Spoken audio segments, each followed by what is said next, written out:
fm.is. Þú ert að hlusta á sportþáttinn Mánudagskvöld á Suðurland FM. Já, sportþátturinn með ykkur hérna á þessum mánudagskvöldi og við ætlum núna að fara í handboltan og á línunni er komin Þorsteinn Haukur Harðarson hjá 51.is og já, hann er náttúrulega búinn að fylgja úrslitakeppninni vel eftir nú og mikil dramatík og spenna í þessum handbolta og já, komdu blessa og sæll, Steini. Jú, blessa. Hvernig hefur það? Ég er bara skínandi góður en þú. Já, bara ljómandi góður. Já, það var alvöru handboltaleikur í kvöld, eða ekki? Jú, eins og flest ennum kvöld þessa dagana. Já. Þetta var bara geðið. Hörkuleikur í áförlu. Og já, Stjarnan hafði betur í kvöld? Jú. Þannig að það verður úrslita inn í, já, Stjarnan Gróta? Já, ég er líka búinn að fá að heyra það, sko, því að ég var eitthvað búinn að taka þetta stjörnuliða lífi og segja að það er ekki sens gegn Haugum. Og ég var myndur hressilega á það viðtölu við leikminn og þjálfara Stjörnunnar í dag þegar ég hef spáð hérna fyrir nokkrum dögum síðan. En það er ég búinn að birta mynda mig með þokk í munninum á Twitter. Jæja, ekki veitir af. En hérna, nú mæta er Gróttu í úrslitum. Er eitthvað, eiga Stjarnan möguleika þar? Já, klálega. Ég meina, það er unnaðar í bikarúrslitunum. Stjarnan vann Gróttu í bikarnum og í bikarúrslitaleiknum. Það er unnaðar einu sinni í deildinni, þannig að af hverju það ekki að sjöns þar. Nei, nákvæmlega. En já, hvernig hefur þið svona fundist þessi úrslitakeppni kvenna megin? Já, það kannski kemur á óvart núna að Stjarnan sé komin í úrslit en kannski ekki eftir leik kvöldsins? Þetta er bara ógeðslega skemmtilegt. Bæði kall og kvenna. Það er eiginlega ástæðan fyrir að maður nennir að vera í þessu. Já. Maður er búinn að vera á handboltaleikunum einasta kvöldi í einhverjum 2-3 vikur. Og maður var ekkert að nenna því og það var ekki svona drullu skemmtilegt, sko. Já, nákvæmlega. Og já, úrslita einvið hefst bara á laugardaginn og já, má kannski búast við bara svipaðu spennu og er búið að vera þarna fram að þessu? Já, ég ætla að segja það núna að þetta einvígi fyrir oddaleik. Já, nákvæmlega. Ég held að Grótta vinni sína 2 heimaleiki, Stjarnan vinni 2 heimaleiki og svo verður allt undir í oddaleik á Seltjarnarnesinu. Já, en já, kallamegin, þar er orðið ljóst að Haukar eru konir í úrslitin. Já, hvernig svona hefur þið fundist þetta úrslita einvígi fara? Við byrjum að IBF Haukar undan úrslitin.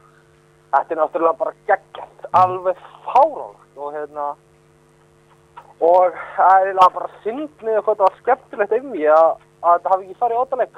Já. Það sökk niður að IBF.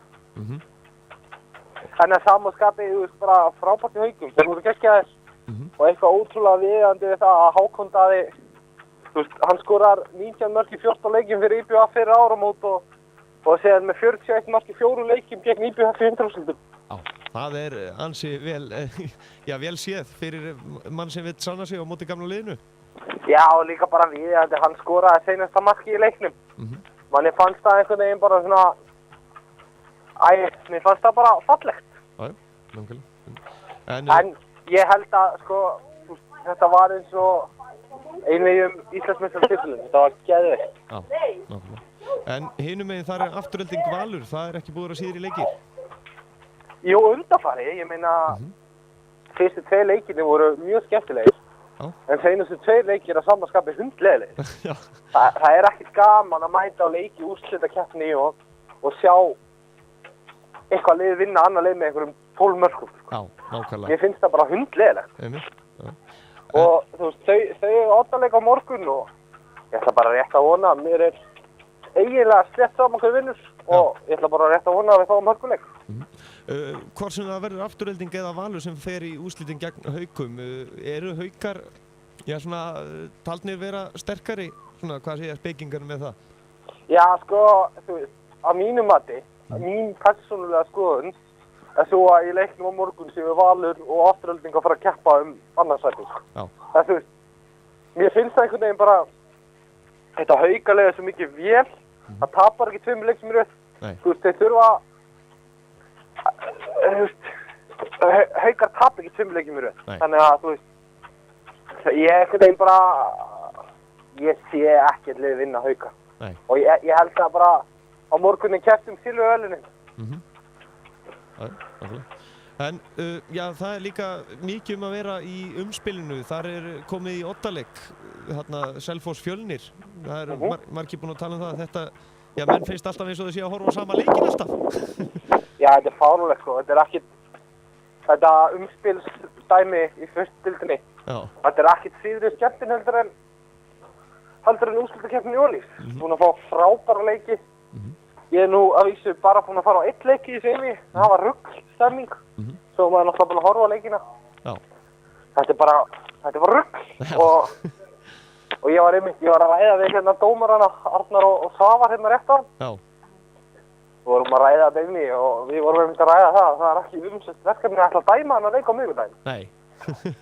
Það leika maður. Já, það nú allan búin að vera þó nokkur rauðspjöld í þessu einvígi og það greinilega heldur ábygglega fram. Já. Það náttúrulega rosalega mikið í húfi, þessu sæti í deild fyrir bestir. Nákvæmlega. En já, svona með við hvernig fyrsta deildin búin að vera í vetur, eitthvað hægt að segja hvort liðið sé betra eða hvernig svona Fjölnir og Selfoss? Margir segja sko að Fjölnir séu alltaf aðeins skrefinu undan en ég veit ekki hvað svona þitt mat á þessu.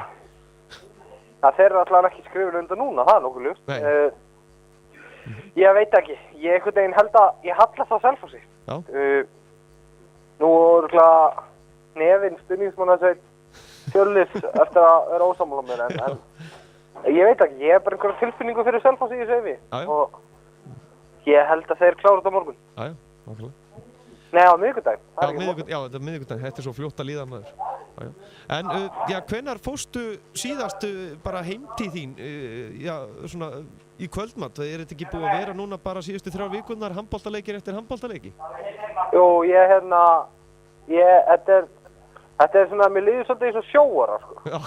Kona mín eins og svona grasekja og hún lætur mig bara að senda mér skilaboð svona reglulega, segir mér hvað að frétta börnunum og annað og ég kom, þú veist, maður bara, ég nánast búin að gleyma hvernig fjölskyldan mín lítur út, sko. Þetta bara, en eins og ég segi, þetta eru jólin fyrir handbolta á fólk og maður reynir bara að sena fjölskyldur þeim meira svona rétt á milli leikja. Já, svona rétt á milli leikja einmitt.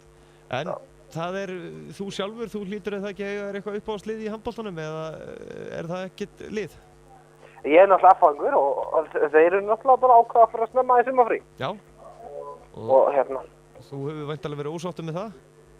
Já, þú veist, maður reynir náttúrulega að halda hlutleysi þegar maður er að vinna sem blaðamaður þannig að ég var nú svo sem ekkert að taka neitt hraun þegar FH dattu leik en að sjálfsög klæðist ég alltaf þegar FH vinnur leiki, hvort það er í handbolta eða fótbolta eða þeir vinna frjálsisóttamóti eða eitthvað. Já, og já, Pepsi-deildin farin af stað og þínir menn í FH, þeir byrja kraftið eða? Já, þar eru mínir menn flottir maður. Þetta er jú, þeir eru flottir. Það er svolítið, mann finnst svolítið skrítið. Þetta var svona, áður fyrir virtist vera eitthvað svona prinsip að kaupa ekki útlendinga hjá FH. Þú veist, við vorum alltaf með einn og einn Dana, við vorum Allan Borgvart og Dennis Sim og Tommy Nilsson eitthvað svona. En þú veist, svo undanfari þetta bara rjóminn á liðinu einhverjir útlendingar á einhverjum atvinnumannalaunum. En þetta bara fótboltinn, við erum bara komin með hörku lið og það bara gaman aðeins. Já, nákvæmlega. Og þú spáir væntanlega þínum mönnum titli í haust? Já, sko, miðað við mannskapinn og hvað verið að leggja peningum í þetta og FH bara komið með atvinnumannalið, þá væri það eiginlega bara afhroð. Við höfum talað að Chelsea og City hafi keypt titilinn og ég meina, ekki hægt að segja það með FH núna. Ég meina, þeir eru með langsterkasta hópinn pappítum fyrst manni. Og já, það orðið aðeins svona stuttlega áður en ég sleppir. Ég veit að þú hefur áhuga á öllum íþróttum og já, enski boltinn, það búið að komið nýtt nafn á næstu helgi. Já, þetta er nú meira kjafta þetta. Ef einhver hefði sagt mér, sko, þegar fyrir svona 1,5 ári síðan, þegar Leicester var, sko, með einhver 17 stig í langneðsta sæti ensku úrvalsdeildarinnar og allir voru búin að, sko, bóka að þeir spila í Championship. Ef einhver hefði sagt mér þá, eða, þú veist, þegar Claudio Ranieri var ráðinn sem þjálfari Leicester þegar hann var nýbúinn að tapa tvisvar með gríska landsliðinu á móti Færeyjum. Að 3. maí myndi ég vakna upp í veröld þar sem Leicester City væri enskur meistari í fótbolta. Þá hefði ég haldið að sá hinn sama var að reykja eitthvað sterkara en sígarettur. Það er alveg að raun. Hann hefði bara verið sendur á hæli. Já, en þetta er bara, mér finnst þetta bara að vera sigur fyrir fótbolta. Það er bara, þú veist, þetta er bara svona til marks hvað þetta er einhvern frábær íþrótt og einhvern veginn, þú veist að það er ekki fótboltinn, nútíma fótbolti er orðið þannig að það er allt snýst allt peninga. Það er allir að tala þú veist, hver er með hvað stóru liðin að dýra leikmenn og hvað er fá góð laun, en ég meina það er búið að vera samanburður í alla vetur á sko verðlægin og leikmennum Leicester versus verðlægin og leikmennum Manchester United, City, Liverpool, Chelsea og Arsenal. Og þú veist, allt byrjunarlið hjá Leicester er eins og sko meðalgóður varamæður í City sko, uppæðna sem þeir eru að fá sko. Þannig að ég veit ekki, mér finnst þetta er bara ógeðslega skemmtilegt. Nákvæmlega. Það ekki? Jú. Erum við ekki bránaði með þetta? Það held ég nú. Og já, þú ert Arsenal maður og þeir halda sig í meistaradeildinni? Vonandi. Það er vist ekki alveg tölfræðilega 100%, en jú, mér finnst þetta samt tímabilið verið vonbrigði. Þetta var tímabilið sem við áttum að vera meistarar. Já. Og franski retarðurinn hérna sem er við stjórnvöld á félaginu talar það í viðtali eftir 1-0 heppnið yfir á móti Norwich City að liðið hafi tekið skref fram á þessu tímabili. Já. Ég veit ekki hvað þessi manni gengur til sko. Nei. Við erum búin að vinna dollur núna 2 röð, enska bikarinn og enda í 3. sæti fyrra og lenda í 4. sæti núna og detta út í bikarnum á móti Watford. Ég er ekki alveg að sjá hvaða framfaraskref við erum að taka. Nei, nákvæmlega. Þorsteinn Haukur Harðarson, þakka kærlega fyrir að gefa okkur tíma og já, gangiði vel að ég ætla að vera ekki bara að fagna þegar þú mætir í kvöldmat heimtíðin einhvern tíman. Jú, það verður einhvern tíman. Ég sé það svona fyrir mér að ég geti tekið stuttan kvöldmat jafnvel á 50-daginn sko, því að þá er engin leikur. Nei, nákvæmlega. En þá þarf það ekki að standa líka vaktin að það er úrslitinn hjá yngri flokkunum.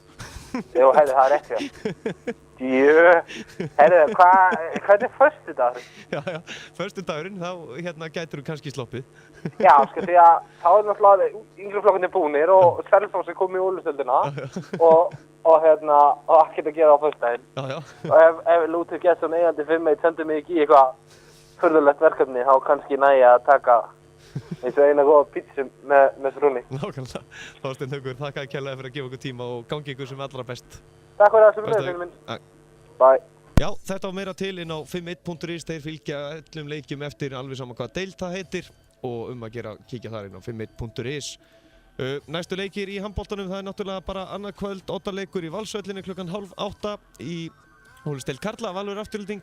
Umspilsleikur í Ólisdeild karla Fjölnir Selfoss í Dalhúsum klukkan 7:30 og mér skilst það séu fríar rútuferðir og það er þetta að skrá sig inn á Selfoss handbolti í rúturnar. Þannig að þetta verður alvöru leikur hérna í Dalhúsum. Leikurinn hefst klukkan 7:30 og það er að vera tímalega þarna því að það verður stappað í Dalhúsum á miðvikudaginn næsta. En nú það er bilið, við ætlum að enda þáttinn í stuttu NBA-spjalli, úrslitakeppnin í fullu gangi þar. Atlanta og Cleveland og austan-megin og Miami, Toronto og það er bara fyrsti leikurinn í kvöldi á Atlanta og Cleveland en Oklahoma City Thunder og San Antonio Spurs eigast við annars og Golden State og Portland vestra-megin. Spekingurum minna þessu sinni verður Sigurður Einar Einarsson NBA.